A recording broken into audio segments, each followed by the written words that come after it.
G'day folks, welcome to an EcoFarmer's Discovery, the audiobook companion podcast. Join Ewan Campbell as he takes a deep dive into his book, uncovering all the secrets of soil health, biology, and true farm independence. You can listen along to his book on Spotify or download from Audible, and then catch us here as we deep dive into the events of each chapter. We're now up to Chapter 6. Let's go. All right. Chapter 6, where to from here? So you had a couple of things explode. This is going to be a good episode. So let's go back to homemade schnapps and soil talks, just right back with Frank. Fond memories? Yeah, look, we had quite a good community up Woodland Road at that stage, and it was growing giant pumpkins that weren't that giant, but there was always an excuse to go and have a few beers. And Frank would always accumulate all the plums of Woodland Road and everywhere else, and he'd have 200-litre drums, and he'd be making snaps out the back. And yeah, I tell you what, if his house burnt down, our bombs would have been nothing. That stuff was potent. I bet if it burnt down, it would burn down big. Anything happen at that time that changed your views on farming? Everything. Just the total lack of independence from people and their thinking process and what was going on and what people said and how they spend their money and all that. It just used to I suppose because we had a bit of a community, like there was 4 farms up there and they all had sheep, so we all helped each other dock lambs and do this and do that. And yeah, you got sort of, you got to do scabby mouth and you got to do this and you got to do that, and then nobody seemed to do any better than anyone else because we all did the same thing. Right. But, the more I asked and the more we had a good discussion group that was in the whole of Waihi, but everybody seemed to be doing the same thing. And I just kept going, it's not good enough. Got to be better. How do I learn this? And that was where, we went over to Frank's place and the snaps came out and, we're talking, and Peter Lester came along and what an eye-opener to that. It was just, this sounds like it's got some wheels, but... Well, what he was talking about soil fertility, right? Yeah, well, he had originally trained with Brookside Laboratories. Okay, so that's really important. They're really important. Because that's where you ended up. That's totally. So going down a path there. Yeah, and I just kept on, once I started getting into this, I just kept on prodding and poking and asking and doing these questions. And we did one major brew through him with Rorison's from Pew Pew, and basically ran out of funds after that because the price of beef was falling, and I was just kept on pushing and prodding and where am I going to go and how am I going to find this nutrient and what are we going to do about this? And we were playing around with all these minerals for the livestock to keep them up, and you don't make any money out of dead animals, and all of these things had a huge impact on just learning, going, well, look, if I can feed it through a mineral block and the animals are healthy and they're whatever, it's great. Well, let's carry on with that process. And it did follow through, and I saw some of the unusual events that came from that, because as the beef price kept falling, I'd been buying these cows, like dairy cows that had been supposedly low production dairy cows that were in calf at a reasonable time. So a stock agent, Gavin Brown, was buying them for me. And so they were the ones that I'd tie another calf to the mother calf, yeah, which was always lucky. I was quite fit and still playing rugby at the time because you had to be. And it kept, this system works, the animal health improved and all this, but then all of a sudden it got to the point where the calves that I'm rearing on these cows aren't worth anything because the beef price keeps falling. Now the dairy price was still okay. And so I decided, well, these cows are nice-looking cows, and I'd looked after them well. And so I was sending them to Pora Sale and selling them on the drop, like only just about ready to calve. And at the time, I think the first couple of cows went through and I got $400 for them. I go, oh, God, what a bloody disaster. Then all of a sudden, I got $750 and I got $800. And I go, what's going on? It's like, holy shit. In the same auction? Yeah, well, this was a week later. Oh, a week later. I was only just popping them out as they were going to calve. Okay. So, like, they were on on the drop. So I'm going to Porra sale and I'm walking around the yards and there's about 100 cows for sale, which you're going, oh, shit, we're never going to get any money out of this. There's so many cows to sell. And two guys walked past me and said to the auctioneer, it's like, where are those cows for camels coming up? Oh, not till later. They're down the back. Oh, cool. We'll go and get something to eat. You've become a sought-after supplier. Yeah. Huh. So what happened was that what I found out, because I saw them, they went and got a feed, and they came back and they went into the sale ring, and I sat about 10 metres away, not even that, just because they didn't know who I was, and I was just listening to what was going on. And they were going, oh, shit, those cows are good. Man, we bring them home and they just pop a calf out, and man, does the milk just pour out of them. It's just fantastic. Wow. So I doubled the value of the cow from the experience of those handful of guys that were going back to buy those cows. Right. And that stayed that way right through the whole of those cows. Right. They sold better, apart from that first couple of weeks where they were just ho-hum cows. When no one knew at that stage. Yeah, but I don't know how many, there must have been a group of people that bought all those cows thinking they were fantastically milking cows. But what had happened was that they were supposedly low-producing cows from other farmers. I mineralised them back up again, and these guys loved them. Right. And which was like, oh, there's a lot going on out here that's not being talked about or understood in this process. Just going back a little bit, did Peter Lester's advice on soil fertility get you into this concept of mineralising them back up? Was that the missing piece that brought this to that? He was a basis of it. Yeah, he's like, this base saturation, you've got to get this and that, and you get all these things in order, and so many parts per million of this and that. And I started to learn again, yeah, that makes sense, because this won't work without that.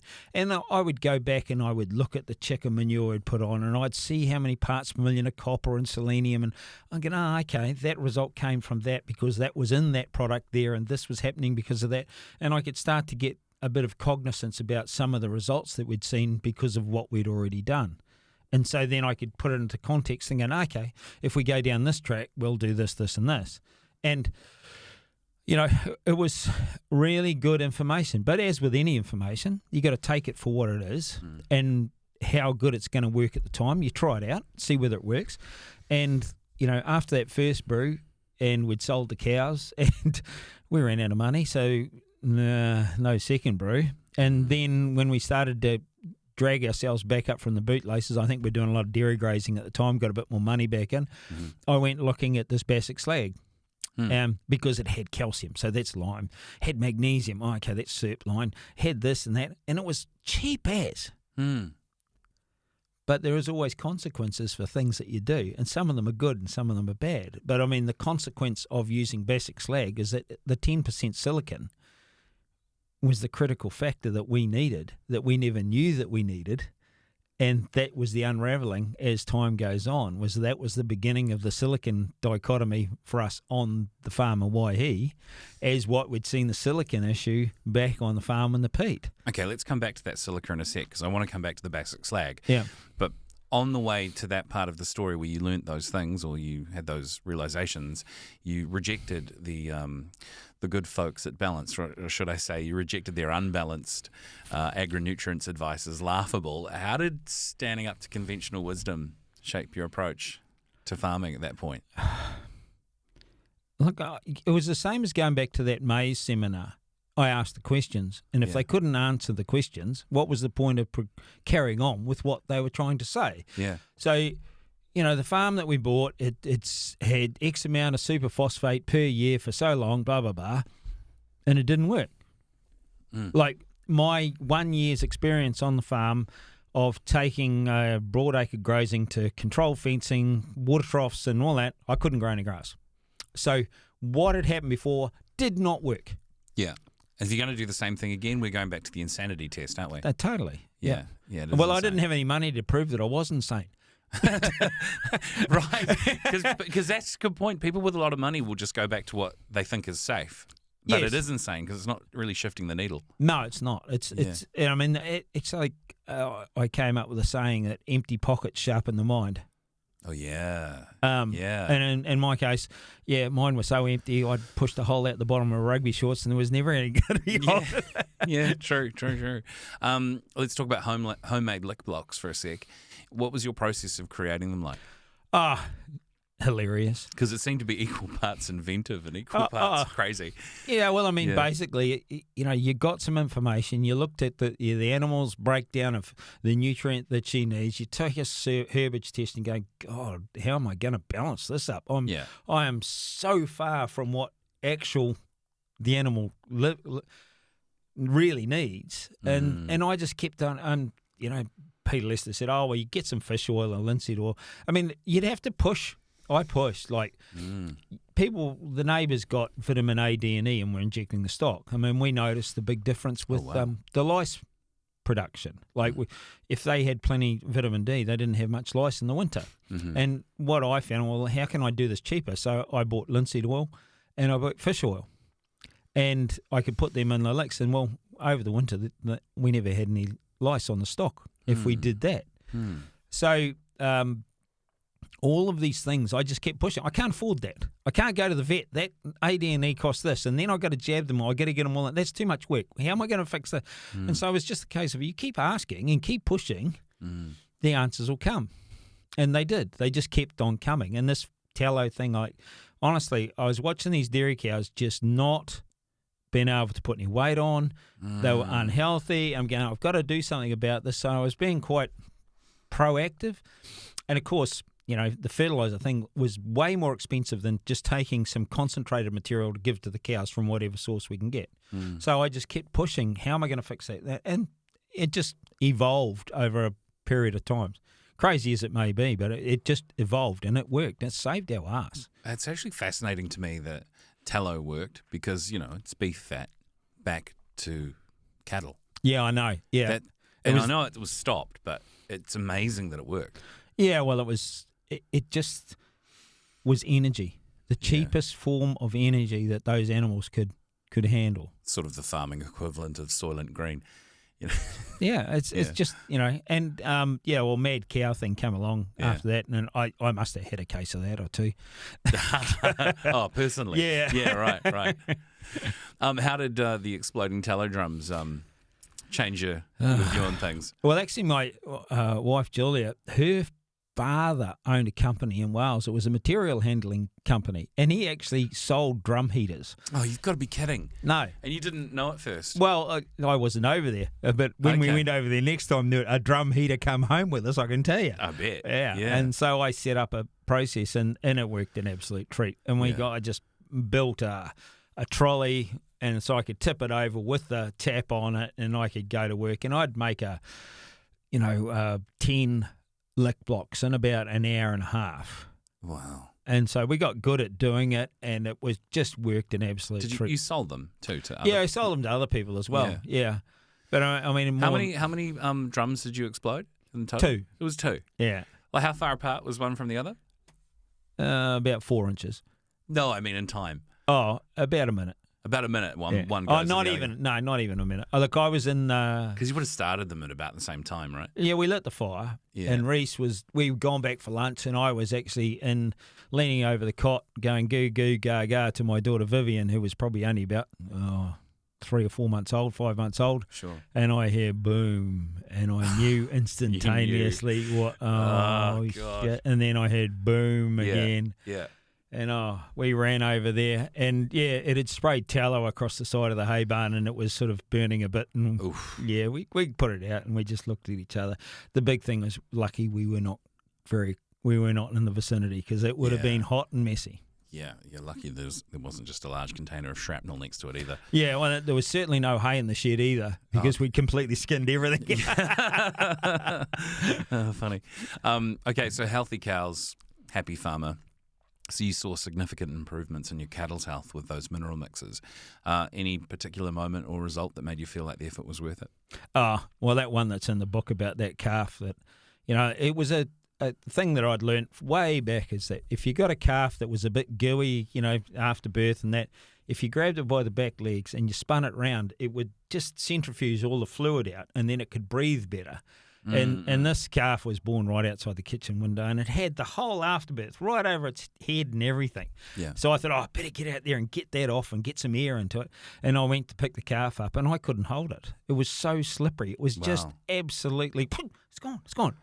And so over time, I've seen this time and time again, is like when the animal's healthy, calving is so much easier because everything's so slippery. Right. And you know, on Woodland Road, I don't know how many cows I never saw calve. You'd turn around and see one sort of going a little bit sideways, getting a bit ready for it. Turn back, oh, calf's up drinking. And so these were the things that were following and going, wow, this is cool. And so the progression from the let's fix the cows through the mineral blocks and what we can do there, then when we got into the basic slag, we saw some other changes in the animal health. And so, like, it was an ever-evolving process. Like, we would just continue working from one point to the next point to the next. How did that work and what's going on with that and where's it?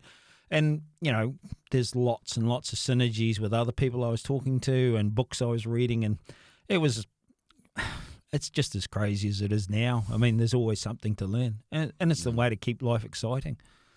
Speaking of your need to be really healthy and fit whilst tying cows together, calves, I should say, how did protective mummers get in the way? How do they behave when you try to do something like that? You'd be charged along across the paddock looking at the calves until you grab it, and then you grab the calf only to have a cow's head stuck right up your... What are you doing to my calf? Right. Right up your butt, you know, like, and some of them were a bit aggressive, but I mean... Well, if it's their kid. What are you beating my calf up? So like you had some interesting moments.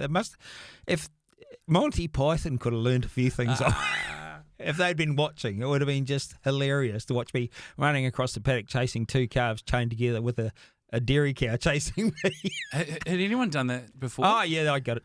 I'd done it before back on the dairy farm when you had a cow that you didn't want to milk and you thought, oh, we'll whack another calf on it. And I don't know where we got the idea originally from, but it had been done quite considerably before, Yeah, right. So shifting gears, balancing soil and animal health. You mentioned the link between the nutrition and animal health. When did it first become clear to you how deeply connected those systems were? Well, from the dairy farm, and understanding, you know, putting the selenium and the copper in the water trough and seeing the change in the animals, it just became more and more ingrained every day. Every time we changed something and the animal got healthy and going, okay, if I take it off them, look what happens to the animal when they don't get access to those minerals. And it just become total and more brutal. And I guess that was a real interesting insight when we were going to this discussion group. And we had probably 10 or a dozen in the discussion group. And I couldn't get any engagement into what we were doing. Like, I was going, well, I see you've got those problems. I know what that is. I've seen that. And you talk about it. So then what was discussion group actually for, other than just stand out for a cup of tea every once a month and talk about their farms? But there was actually, although there was ideas shared and, you know, trough moulds that we borrowed from one farmer to the other farmer, or turn up to help, you know, make hay, or, you know, dock the lambs or something like that. But the actual transition of farming technology didn't move through the group. And I mean, our financial survival up on that farm was absolutely intrinsic on finding out how the stuff worked. Otherwise, we were just never, ever going to make it work. Yeah, well, speaking of making it work and surviving that, how did you stay so optimistic as beef farming and sheep farming even became less viable? It was a beautiful place. Yeah. I mean, it was and is still, well, not there at the moment, but like, I mean, it absolute magic. And to be optimistic was to just see the changes. You go, wow, look at that. Look at that. When am I going to win? You know, we're going to win out of this process. And there was always something to move forward on. And the continual trialing and experiments and, look at that and look at that. That's really what kept me optimistic and moving forward, was like, wow, you can make a change, or we can make a change for what we want to do. True. Well, okay, now coming back to basic slag. So it sounds like a godsend for your soil. How did you first come across it?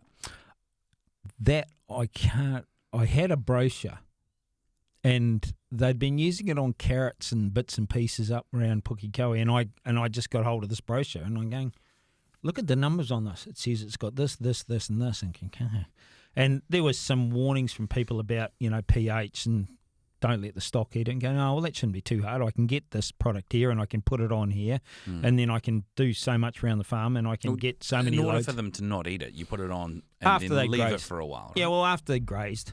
And so they graze, so you go behind the cows, you'd spread it on, and then by the next rotation, once it's rained and that, it's gone into the soil and they wouldn't eat it. Yeah. Okay. And all the time that I used it, I think I lost one beast, which actually broke out into a paddock that had it in there, and it wasn't. Yeah, it wasn't supposed to be there, but an absolute godsend, honestly. And it, as we go through the book, the beginning of that, and then going back to what happened on the peat farm with the silica underneath was like, am I supposed to be learning this or something? Exactly how unique is basic slag? Like how unique or unusual or sort of alternative is it? Well, they used to get it in the old days. It used to be called Belgian slag, and it used to come in paper bags. I think Dad was saying, 25 kilos or 100 weight. And why is it called slag? And basic? I don't know what the basic is, but it comes out of the steelworks. So basically, when they are melting iron ore, they put in calcium and magnesium to actually catch the impurities and come out from that process. And the interesting thing about the New Zealand slag is that it's made with the iron sand off the West Coast beaches. Okay. And they put it into the furnaces at Glenbrook, and they pour calcium and magnesium into there to take the slags off. Now, if there's enough, because there's quite a bit of sand that comes off the beach, some silica sand. So when silica sand gets over 1100 degrees, it melts and it turns into a hydroxide, and there's calcium there, so it goes into a calcium silica hydroxide. It's just the instant reaction that happens. So that doesn't turn it into glass? No, it takes it from glass into a hydroxide. So glass, SiO2 is glass, but at that heat, it can actually turn into a hydroxide. So it goes further than the heat that turns things to glass? Yeah. Instead of just melted glass, you've now got a hydroxide product, and you throw this calcium magnesium in to grab all the trash that's left out. And that's really the critical thing. Silicon and magnesium silicates are incredibly available in soil biology, and that's what we found out very quickly.